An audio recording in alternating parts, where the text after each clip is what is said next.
docteur, je ne sais pas pourquoi nous sommes là, mais ma femme a dit que ce serait une bonne idée de venir voir un psy, donc nous voilà. Déjà, bienvenue Monsieur Lee. Madame et moi, nous le connaissons déjà un tout petit peu. Que... Oui, Comment? je suis venue le voir 2-3 fois, mon amour. J'avais besoin de parler à quelqu'un. Et tu pouvais pas me parler à moi? Si. Mais non. Je comprends pas. Que se passe-t-il? Bah, c'est c'est pas facile à formuler. Alors j'avais besoin d'avoir l'avis d'un professionnel avant de t'en parler. Parlez-moi un peu de vous, Monsieur Lee, ou devrais-je dire Général Lee. Monsieur suffira, je ne suis plus dans l'armée. Enfin, nous ne sommes plus dans l'armée, devrais-je dire. C'est là où vous vous êtes rencontrés, n'est-ce pas? Oui. Bien que les circonstances de notre rencontre soient quelque peu particulières quand même. C'est-à-dire? Eh bien, je venais tout juste d'être promu capitaine. À cette occasion, je devais diriger les troupes qui allaient intégrer mon unité, et c'est à cette occasion que j'ai rencontré Morgan. Enfin, Pete. À l'époque, l'armée ne voulait pas que les femmes fassent partie des unités combattantes. Alors j'ai fait semblant d'être un homme. C'était le gars le plus étrange qu'il m'était donné de rencontrer. Et le plus maladroit aussi.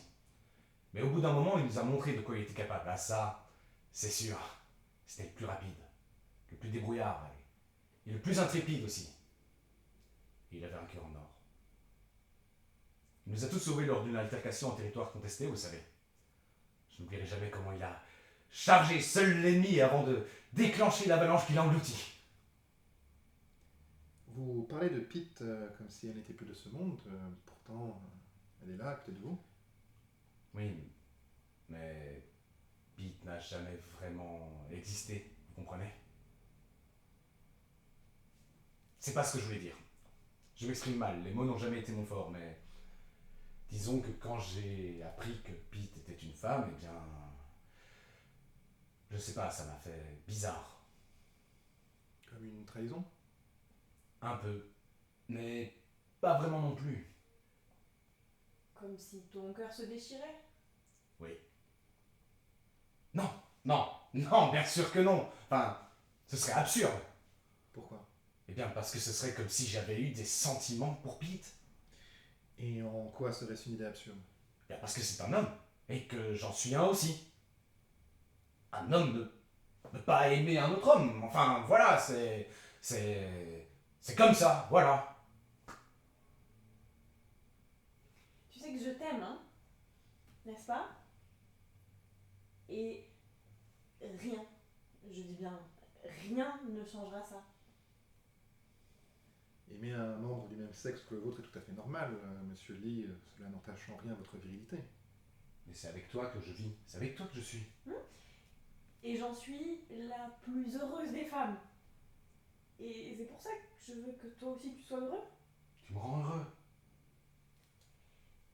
Est-ce que c'est moi, Morgane, qui te rend heureux? Ou est-ce que c'est le souvenir de Pete? On a traversé tellement de choses ensemble, je t'abandonnerai jamais. Et tu es un homme magnifique. Et ça me fait du mal de te voir brimer qui tu es. Je voudrais simplement que tu t'acceptes. Je voudrais que tu puisses te voir à travers mes yeux pour voir qu'il n'y a aucun mal à être qui tu es. Je. Je pense pas que je peux. Quelque chose me dit que vous allez y arriver, Général. Et puis votre femme sera là avec vous, à vos côtés, quoi qu'il advienne. Comme au bon vieux temps. Merci.